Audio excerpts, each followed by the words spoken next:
Hello, everyone. Thank you, Legal Latte Show, for having me here. It's a pleasure. Today, I'm going to talk to all of you about how my firm Posh at Work came into existence.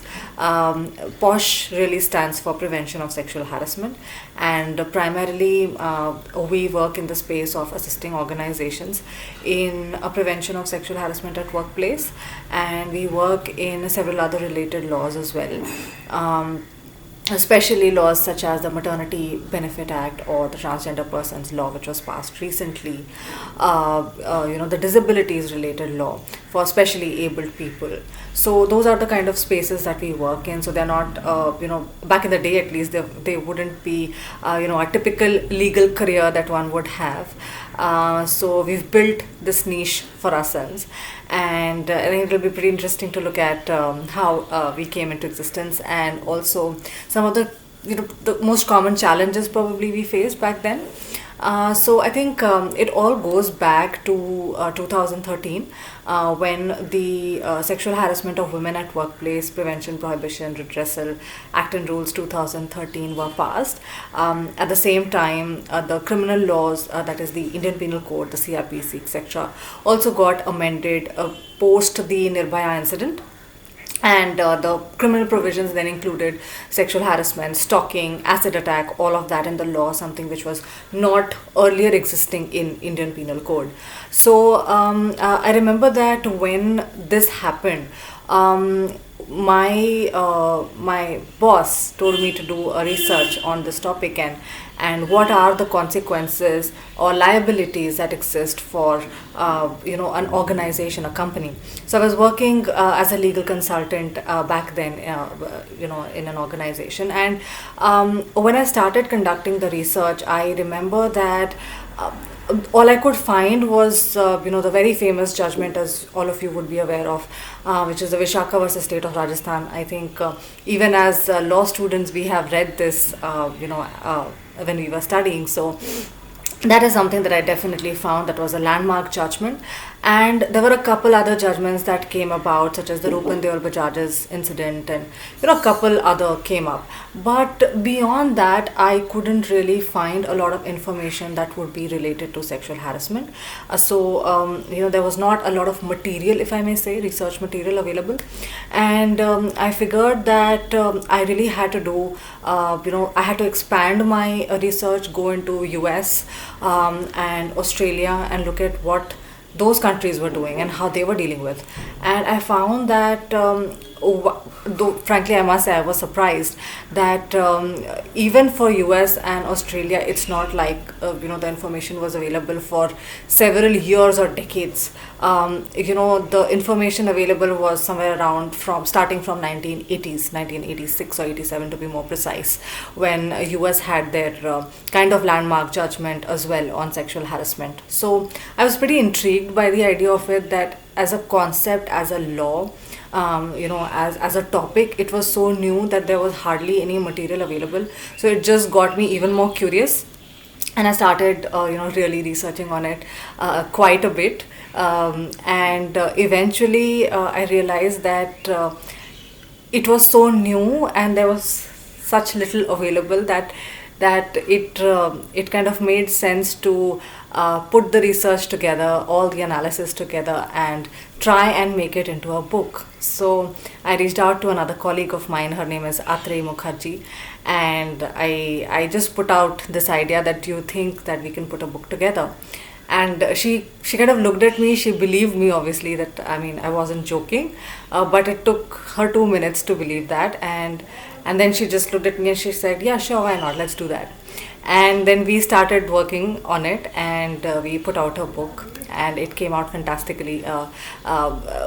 Were several sleepless nights involved, yes, very much, but it did come out quite beautifully, and it got published by Thomson Reuters. Today we have a second edition as well. So I think that's where the whole thing started. But as that journey was going on, I also realized that the sexual harassment law talks about certain provisions.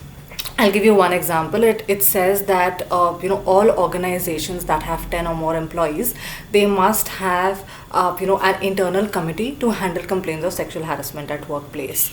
But this particular committee needs to have three employees and also an external member, someone who is completely independent, someone does not have any connection with the organization. And at that time, at least now, of course, there are a lot of us who are working in this space, but at that time, I remember there were absolutely hardly, I mean, there was no one working in this space, and it was so difficult to get one person to act as external member.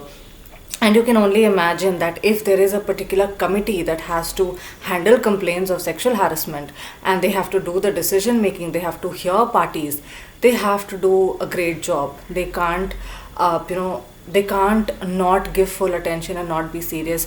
And as an external member, they really definitely need to have that kind of expertise. So along the way, I also realized that it was very interesting as a subject, and I thought that I should take it up as a full time, job, if I may say.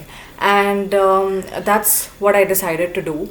And eventually, it was a tough call because when I didn't have anybody in the legal profession. I don't come from a legal background, and I knew that it is going to be a tough one to build my own practice. But I was quite confident about this whole thing that I wanted to do.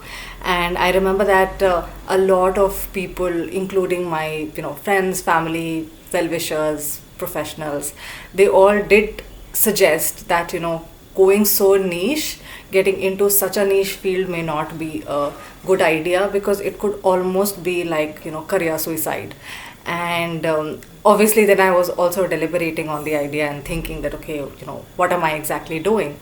But I don't know what was going on in my mind exactly, but I was pretty confident on really carrying on with this kind of a line, with this path. And ultimately decided to have Posh at Work come into existence. And when this research on sexual harassment was going on, I remember that there were a lot of these criminal provisions also that needed to be looked at.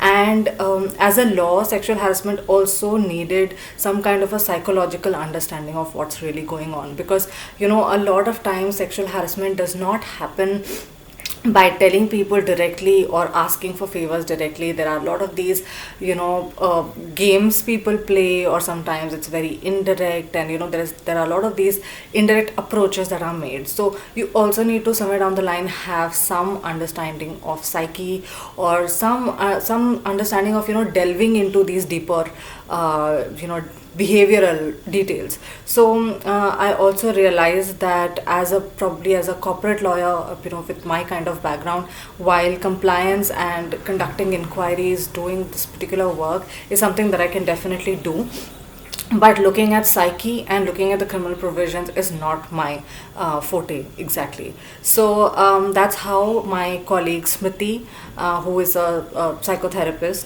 and Sana, who is a criminal lawyer, they all also came together, and all three of us were separately working on this subject. And eventually we realized that it makes sense to kind of join hands, collaborate, and make a particular topic, a subject, even more helpful to people. So that's how we really started.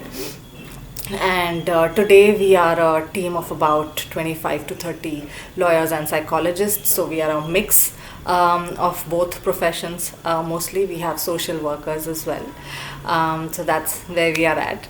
I think in terms of the challenges faced when we started Posh at Work, one of the key challenges was, I think, that any young lawyer faces, which is that if you are young, and especially if you are a woman, you probably wouldn't know your job. So that was one of the most common things that I used to face back then, that people would look at me and then they would be like, really, you would provide me services? Are you sure about that? How many years of experience do you have? So that would be the question. And but slowly and gradually, because there was so much hard work involved, We would write so much, we would speak to so many people and so many forums, etc., that slowly and gradually that trust started building in, and eventually we did start getting that faith that yes, we will be able to do the right job. I think today as a firm we have handled about 300 odd complaints of sexual harassment. We've conducted a lot of trainings. I think 800 plus trainings is something that we have conducted, and it's been a fairly interesting journey. So yeah. One of the other things that maybe as a young lawyer you might be interested in is or whether to choose a niche path or not. I think that was one decision that I was really grappling with at that time, and my suggestion is that if you feel for a particular subject, then just go for it. There are going to be lots and lots of roadblocks, but if you think that you really can contribute to something, then go for it. I remember when I'd started my practice as a corporate lawyer, and frankly, it was more of a to be very honest, also something that I needed to do to be able to survive in a place like Mumbai. I needed to have that kind of an earning to be able to live in a rented apartment. So but then I remember that I was never really very satisfied with the work that I was doing, because I think laws related to RBI or SEBI or Companies Act did not really ever sink in with me, a lot.